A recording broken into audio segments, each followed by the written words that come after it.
What's up, lore masters? Voyager's two-parter, Year of Hell, is perhaps considered one of the best Voyager story arcs of the entire series. It shows what occurs when the crew of Voyager are pushed to their absolute limits. It involves heartache, perseverance, strategy, and consequence. And in the end, none of it mattered.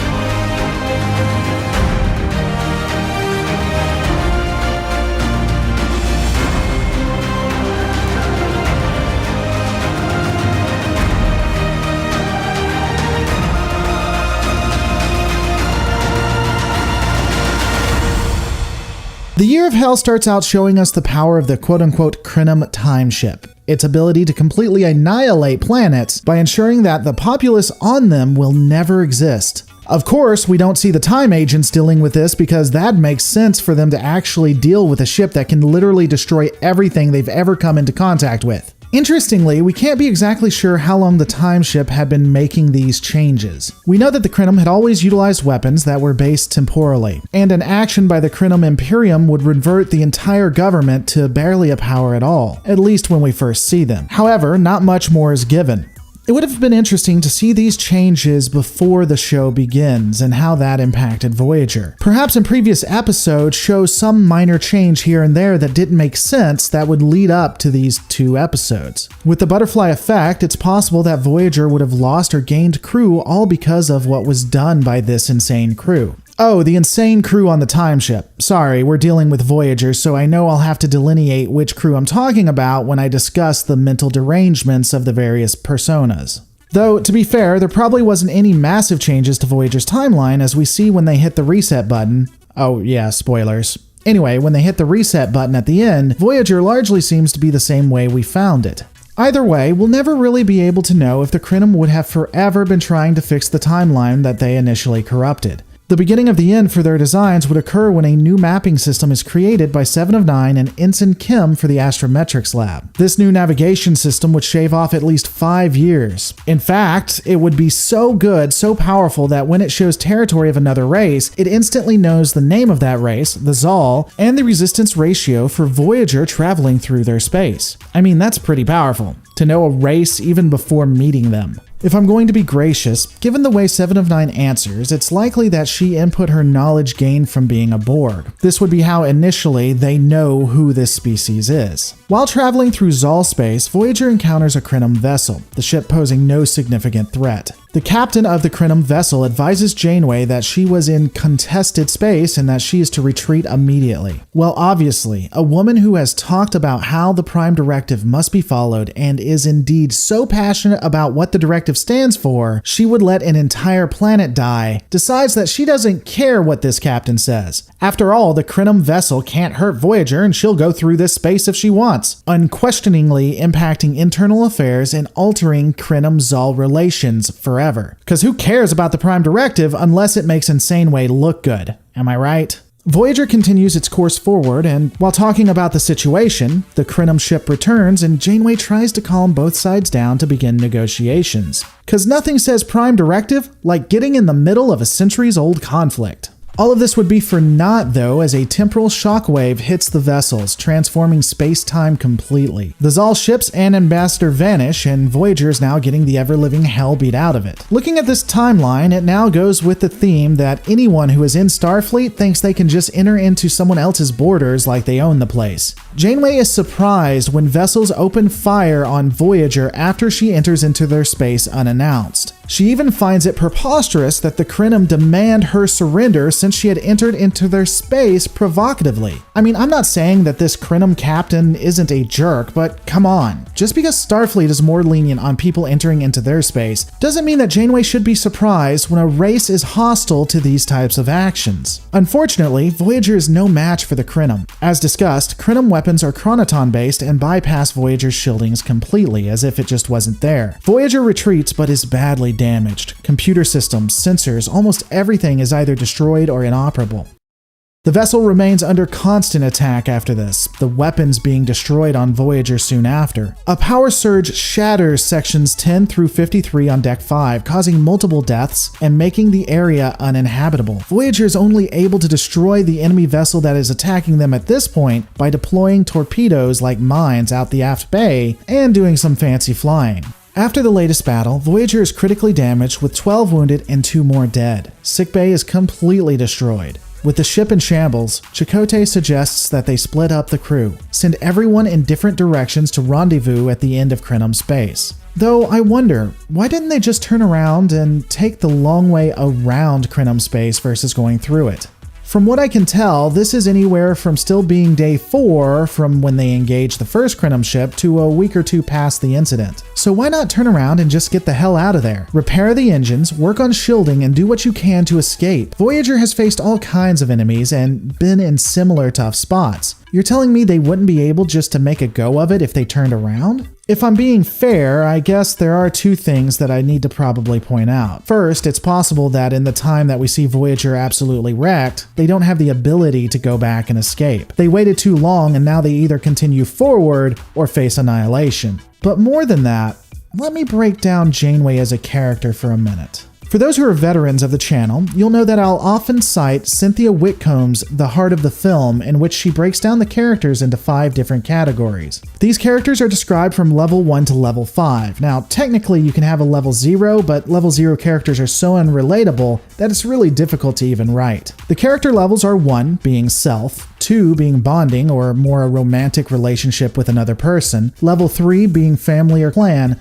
level 4 being community, and level 5 deemed as humanity. Generally, a character needs to fall within the level 2, 3, or 4, as level 1s and level 5s are the extremes of the spectrum and always end negatively. If I were to place Janeway, she would generally fall under level 3, a person dedicated to family or clan. The crew of Voyager is her family, and they, ultimately, are all she cares about. In addition to character levels, I've discussed how in storytelling, writers must have a protagonist who has a trait that is often considered admirable, but also takes the virtue to an extreme and makes it ultimately toxic. The journey is the protagonist or hero realizing that their virtue has become a curse. They have to change. This is the main difference between a protagonist and an antagonist. One changes and the other doesn't. For Janeway, I would say that both her character level and virtue are one and the same. Janeway, throughout the story of Voyager, is so focused on getting the crew, getting her family, home. So when the writers remember this about her character, they do pretty well. Looking back at the episode and the scene we see here, Chakotay has stated that the crew of Voyager should split up and meet on the other side of Krenim space. I've already discussed that. Again, they may be at a point that utilizing Voyager is no longer viable, but for Janeway, that's unbelievable. She promised to get the crew of Voyager home, to get her clan home. She's not willing at this point to let that go, to let them go. Her single greatest virtue of helping her people is now a curse and could get them all killed. And it will have consequences. So with the plan to continue to upgrade their systems so that the Krenim will not be able to breach their shields, Voyager continues along its path through Krenim space, against Chakotay's guidance. By day 47, the vessel has more holes in it than plot holes in a single Voyager episode. Turbolifts are knocked out and the crew will often get stuck. Morale is at an all-time low. Oh, brief pause here. 7 of 9 specifically states that she knows of the Phoenix, the first warp-capable ship made by humans, due to the Borg being present at the Battle of Sector 001, which neither Ensign Kim nor B'Elanna are aware of. This means, first, that these events do occur and that the Sovereign is canon. Sorry, conspiracy theorists. And that this information was hidden by Starfleet for some reason, though that's a video for another time. Things continue to get worse and worse for Voyager. A Chronoton missile is found lodged in the hull of the ship by 7 of 9. She and Tuvok discuss options in trying to get it out. Tuvok decides that they are to erect a force field before the missile explodes. 7 of 9 stays behind to get the variants of the missile, which will help find a type of shielding that can defend against Krenim attacks. She is successful, but the device explodes, and with no force fields, Tuvok puts himself in front of her and both are at ground zero, in Jeffries tubes. Apparently, in an event that would make no sense but inspire a famous Discovery scene, the weapon explodes and yet Voyager is still there and both 7 of 9 and Tuvok survive, though Tuvok without his eyesight. This does gut 7 of 9, of course. So, Ignoring the fact that both of them should be dead, if not the ship destroyed, I do want to take a moment and analyze the actions of 7 of 9. She disobeyed orders and cost Tuvok his vision. All that's true. But I think what she did was the right choice. Her ability to scan the object ultimately leads to a shielding system that is impenetrable by Krenim weapon systems. While dialogue indicates that they also had to utilize deflect or control, it appears both of these are needed in tandem. Due to the amount of attacks on Voyager, the shielding would have to be tested in battle as Krenim warships make their way towards the vessel. The blind security officer would utilize tactical functions to still fire phasers, claiming that he can now feel what is occurring on his console. I mean, it's whatever. Voyager's shields would hold out and the Krenim ship is unable to harm the vessel anymore. Janeway proclaims that she is going through Krenim space now that they can't stop her. During this time, the Krenim timeship erases another species, changing the entire timeline again. This impacts everyone but Voyager, which, ironically, screws over both Voyager and the Krenim Imperium. The Krenim Imperium is reduced to nothing and Voyager remains damaged. Interestingly, the crew of the timeship are aware of Voyager and its impact on the timeline. This shows that Krenim technology is extremely powerful. They can apparently detect every object in known space and even identify it without previous information. Again, why was this never on the radar of the Time Agents? It could be argued they knew how it would all work out or that it never happened due to Voyager, but that just seems inconsistent with what we see in Star Trek Enterprise. Krenim technology is amazingly dangerous, and I can only imagine what the different factions in the Cold War would do to get a hold of this technology. Regardless, the Krenim timeship sets course for Voyager after they realize that it was Voyager that screwed everything up. Before the ship arrives, Janeway and 7 of 9 utilize the astrometrics of the gods to determine the boundary changes and even names of the different empires,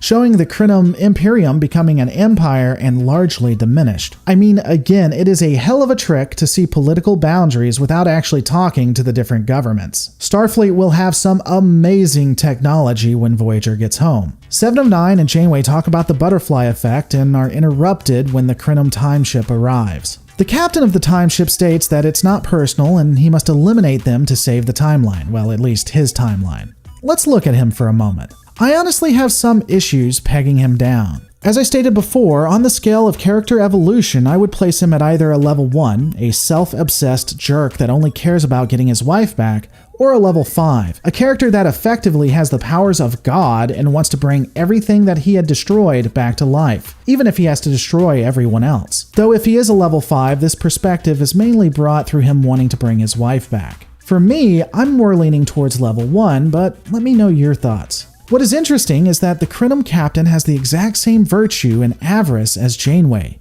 He cares about his people too much, but we'll see that unfortunately he is not able to overcome the toxicity of who he is. Either way, let's continue. The Krenim timeship attempts to erase Voyager from memory and the vessel would escape by going to warp 7. This causes massive damage to Voyager as the ship no longer withstands speeds of that level. With Voyager completely destroyed and near inoperable, Janeway orders the crew to abandon ship. And this, while not having the extreme impact in music or the scene being given enough time of what it should have, is one of the most powerful scenes for Janeway. A level 3 character, someone who only ever cared about her family, is now letting them go because she knows they'll die if she doesn't.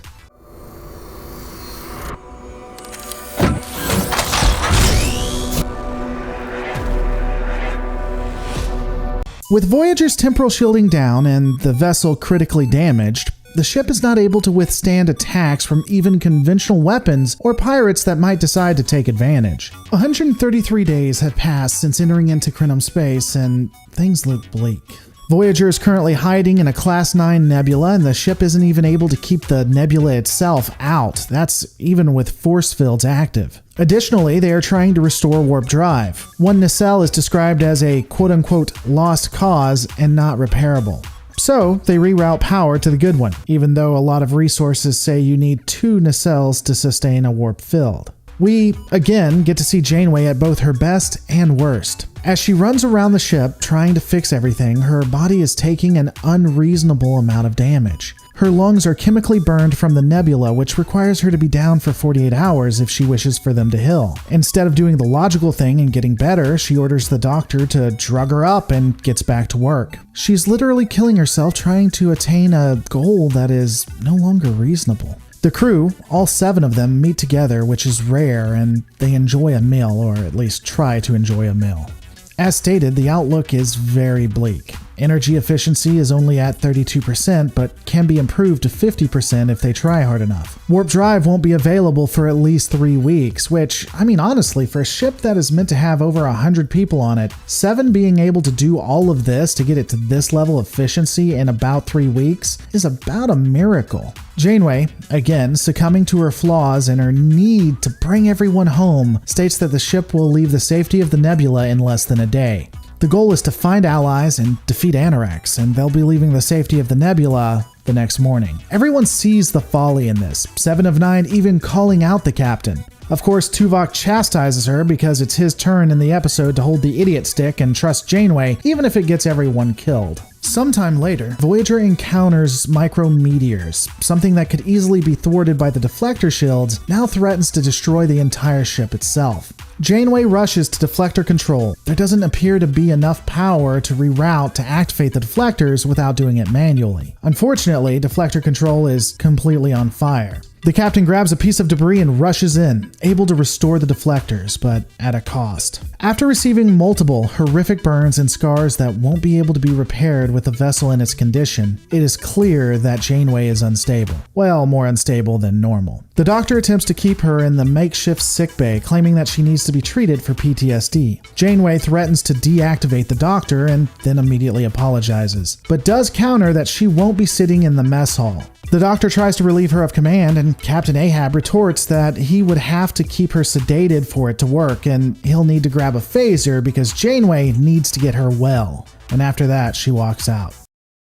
During this time, Chakotay and Paris have been poked, prodded, kept in isolation, and studied. The crew of the Krenim Timeship trying to gain a better understanding of their nature and the impact that Voyager has on the galaxy. We learn more about Captain Annorax and what he has done. It is really an interesting examination of him. We find that Annorax collects artifacts from every civilization he wipes from time.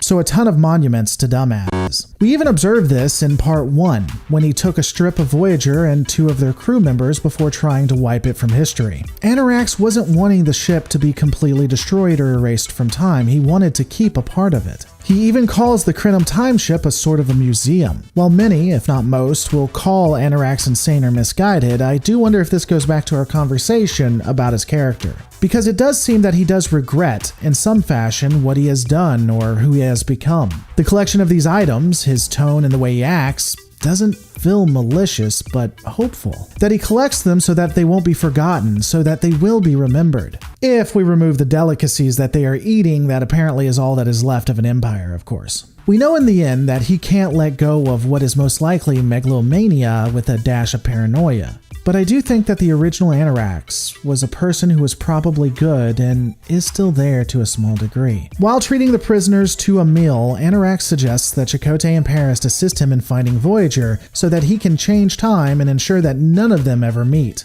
He even hints that maybe they can make it so Voyager is, in fact, even closer to home. Paris doesn't believe him, but Chakotay seems open to the idea. Captain Annorax opens up to Chakotay, letting him try to figure out how to keep Voyager from meeting the Krenim. Chakotay identifies a comet that caused a course correction and resulted in Voyager entering into Krenim space. The bad Indian-American stereotype attempts a simulation to destroy the comet and realizes that if it had actually happened, if he'd actually wiped it from time for real, over 8,000 civilizations would not have been created. He didn't consider the ramifications of removing even a single rock. Annorax admits that he did this with the enemy of the Krenim, which destroyed the Krenim Imperium. Again, when we watch this, we see regret, we see solitude. It's a side of Annorax that, while it may be fleeting, shows some part of him actually cares and just wants to set everything right. He discusses how he has to lie to himself, that the civilizations he's destroyed never existed. Though we do see his psychosis later as he discusses the loss of his wife and his future and how he feels time is punishing him. Even on Annorax's ship, discord between Voyager crew exists though. Chakotay and Paris are at each other's throats on how to proceed, with Paris thinking they need to create discord and a mutiny on the ship, and Chakotay wanting to work with Annorax because if Janeway's not in the scene, someone needs to make idiotic decisions. Though the argument is cut short when Annorax destroys another civilization to bring back the Imperium, which will ultimately sway Chakotay to agree with Paris. So a plan is set in motion. Paris is able to talk to the second in command and convince him to give the coordinates of the Timeship so they can send it to Voyager utilizing the communication systems. Which, to be fair to the XO, after 200 years of failing to restore the Imperium, only to finally have it at 95% and then the captain throw all of that away for his wife, death would seem like a sweet release. In the time it takes to coordinate the attack with Voyager, Janeway forges an alliance with 2 other species to attack the Krenim Timeship. This is of course done off screen because I guess seeing the captain talking 2 species into destroying the Krenim weapon ship while your vessel can't even go to warp without taking significant damage just isn't good television. The plan is pretty simple. Paris and the crew will bring the Krenim Timeship out of the space-time phase that prevents it from being attacked. It will become vulnerable. The allies of Voyager will then disable the vessel. Of course, Voyager will be a part of the fight with only Janeway captaining it. Again, we see her flaw going down with the ship, her home. She's lost everything. Voyager, the ship, the object, is all she has left, and she intends to die with it. There is a wonderful moment between Tuvok and Janeway that I think everyone should see. You really get to understand the bond that Tuvok and her have. The fleet attacks the Krenim Timeship. Janeway, having enough time to teach them Starfleet tactics, orders them to go with attack pattern Omega. Unfortunately, the ship isn't out of phase time yet, and given that it only has one massive weapon in front of it and no possible way of outmaneuvering the other vessels, Janeway's allies decide to fly right in front of the one thing that can actually destroy them, i.e. that weapon. It just wouldn't be sporting elsewise. As stated, Paris has yet to bring down the temporal core, which will bring the vessel back into actual time, so the fleet holds its position and just tries not to die. Paris would ultimately fail, and Oberisk, the second in command, would bring the core down, causing the ship to phase back. The Krenim Timeship would utilize conventional weapons to fight back. This ordnance would slam into one of the allies of Voyager, causing it to dip down, and of course, a pattern meant to keep the ship scattered so they can't be destroyed would mean they are so close that the damaged ship hits Voyager. The Allied ships are disabled and Voyager is left alone. Janeway orders that all ships drop their temporal shielding and sets course to kamikaze the vessel. Her theory is, if she destroys the Krenim Timeship, all of history will be restored. And apparently, all the Allied vessels decide to just listen to her, assuming her theory will work and not questioning anything. All of this was spectacularly done, and the battle was extremely intense. Though I do want to pause, I'm going to play a scene. This one didn't seem to fit, but let's just go ahead and play it. Oh, hey, it looks kind of like I have the view screen back now. What now, Shoulder Cowboy? I think you should crash into them and destroy them all. I can't believe you actually thought I was going to fall for your trick. What trick? Come on, it's obvious. Yes, I know, but... That was Shoulder Adam's idea. You totally ripped him off, Shoulder Cowboy. I expected better from you. But since you both agree, I guess that the plan is really the only sane thing I could do. Or you could eat them all. I'm not eating anyone. Alright, course set in. Everyone told to lower their temporal shielding. That will reset time for all of us. Now I just need a clever action hero line. Time's up? Yeah, that's crap if I've ever heard it. I shall consume all of creation. You shut up! Alright, I'll say, crap. Time's up. As time resets, which means none of that actually happened and it didn't really mean anything, we see Voyager, undamaged, come up to Krenim space. We see a Krenim warship, and since Voyager might actually take damage, Janeway agrees to stay out of Krenim space and goes around it, because she couldn't do that beforehand apparently. I'll be doing one more video to sum all of this up, talk about what could have been and if there's anything I would have changed in it, but I really love this two-parter. I think this is what Voyager should have been. But those are my thoughts. What are yours? Let me know in the comments below.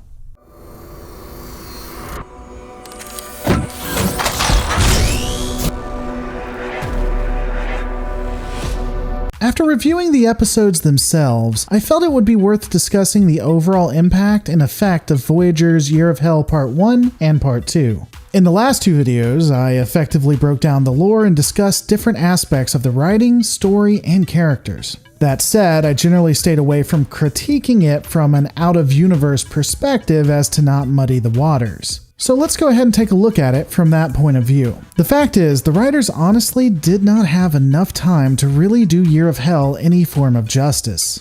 Like at all. I had some fun with that in my breakdown, but they had to pack so much into 2 hours that lots of things were either condensed, glossed over, or broke continuity. From a strictly objective standpoint, these two episodes should fail. However, I think the reason a lot of people enjoy Year of Hell is because of what it represents, or what it could have represented. What we got was more of a taste, a toe in the water, for a show that never materialized.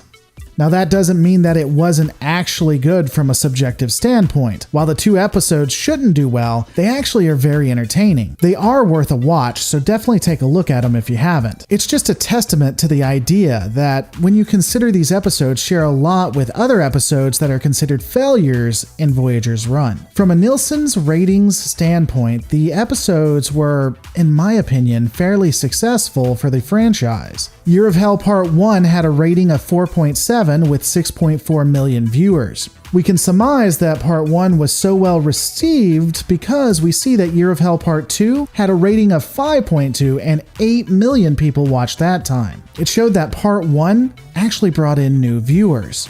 Of course, Year of Hell Part 2 was probably pretty disappointing, largely due to the reset, as the episode after that, Random Things, only pulled in 6.8 million viewers and had a Nielsen rating of 4.4. But enough about the statistics. When we look at the overall body of work for Year of Hell, the story has a large amount of plot holes. But that's actually understandable, as I've alluded to, when we consider that what was originally planned was massive. It would have taken anywhere from 3 to 5 episodes to get the basics out of the way and an entire season to really flesh out this grand scope. Let's break that down. According to Lore Runner, who's basically Memory Alpha on YouTube, except he has less errors. Anyway, according to him, he identified an interview with those who were a part of Voyager during the time, and they discuss how the entire idea was going to be a season with no reset button. In fact, this arc had been set up in previous episodes with Kes, as others have talked about. If it had been done as conceived, I think it could have been something great. It would have been different, something we never saw for Star Trek before. They would have probably even one-upped the Dominion War. It would have been Star Trek Enterprise's adventures in the expanse, but possibly a lot more win than what they did in that series. However, this idea was scrapped, and I don't know that I can blame the showrunners nor the execs who put the kibosh on it. Star Trek Voyager was bleeding and had very low numbers compared to the Next Generation. Generally, it was the lowest rated series even compared to Deep Space Nine. Additionally, an entire season would mean that Voyager becomes serialized. This was something extremely taboo at the time for most all of television, as it was thought that serialization would mean potential viewers would not be able to easily engage in the season halfway through. And that's not unreasonable. At this time, watching shows online or using Netflix wasn't prevalent. Typically, you had to catch episodes on cable television or not see them at all. It was also during the time of VHS, which was not the best way to watch television. However, if they had done it, I think they would have had to been very, very careful. Some have countered that if you had a Year of Hell in Voyager, you basically would have had something that was a parody of Discovery. Or at least its writing. After all, the writers of Deep Space Nine kept the station largely off the front lines in later seasons of that war, and thus could do more lighthearted filler episodes that weren't all doom and gloom. This did allow the show to keep somewhat of a more upbeat tone, and you could not have done that with Voyager. Not really. Star Trek Discovery definitely has a darker take on Trek, especially during the Mirror Universe episodes. Though to be fair, the Mirror Universe episodes is largely held by many to be some of the best Discovery that they've seen of the entire series. And that's me included. If you remove the blatant attempt to attack anyone who is conservative in that arc, and the unnecessarily grotesque death of people, it's honestly not that bad of a story, and takes a look at Starfleet values versus the Mirror Universe. Well, kind of. Would have been nice if there wasn't a character that could fix everything and everybody loves them on both sides, but I'm getting off track. Voyager would have not been able to have quote-unquote happy filler episodes like we saw in Deep Space Nine, not easily at least. Every episode would have to be, well, hell. However, for all of the flaws I call out on Voyager, I don't think it would have become Discovery. One thing that I sincerely believe Voyager had was the spirit of Trek. And Discovery doesn't. You had writers that were closely connected to Deep Space Nine, The Next Generation, and even the original series. The spirit in which the originals and sequels that were created after was still present within Voyager. It was still there with everyone who was making these episodes. Now, that's not to say there weren't missteps, things that I've called out for as a betrayal of the ideals of Trek, but they hit the mark more than not when it came to understanding what the basis of Star Trek was supposed to be. So I do think that had they attempted Year of Hell, it would have been more focused on what made Trek great, what made Voyager great. But again, I understand why they didn't risk it. Hundreds of jobs were on the line, and if they messed up and they got Voyager canceled, well, I mean, people have families. But let's, for the sake of argument, say that they greenlit the Year of Hell as a season. I've stated and pointed out several flaws within the two-parters, so I think it's only fair to go over how I would have written it. Now, I know this may be old hat, but I have talked about it before in depth when it comes to characters. Generally, the best stories have protagonists with a flaw that are willing to change, and antagonists with flaws that don't change. I've also praised the foils that were Janeway and Anorax, how both want the same things ultimately, one changes and the other doesn't, so we definitely use that. For the purposes of this arc, I would be scrapping the Timeship. Everything that happens in universe, and the season doesn't have a reset. However, even without the Timeship, the Krenim would still be utilizing temporal weapons that would just blast through Voyager to hell and back for at least 2/3 of the season. Unlike what we see, I would not have Janeway enter into Krenim territory knowingly and then get pissed off that she is told what she can't do. The beginning episode, if I was writing it, would still have the creation of the new navigation system in astrometrics. They would plot a new course and begin their way back home. While traveling, they would meet a Zol ship within Krenim territory that is heavily damaged. They would be unaware that they were in the middle of a war zone. An away team would beam aboard to assist, and during this time, a Krenim warship would drop out of warp. Janeway attempts to communicate with the ship, however, her hails go unanswered, and the Krenim vessel targets the Zol ship. Janeway ultimately is forced to destroy the Krenim warship to save her people. This would begin the Year of Hell with a focus on both Anorax and Janeway. We would have them parody each other for a large part of the season, only to have Janeway realize that to save her crew, she has to let them go, for a time at least, having most of them abandon the ship. By abandoning Voyager in some way, Janeway would outwit Anorax and the crew would come together to finally defeat him. Now, when it comes to breaking down episode by episode, honestly, I haven't gotten that far. This is extremely high level, and perhaps we would need a bit more to be put into it. But I do think it could have been something awesome, as I've stated. But those are my thoughts. What are yours? Let me know in the comments below.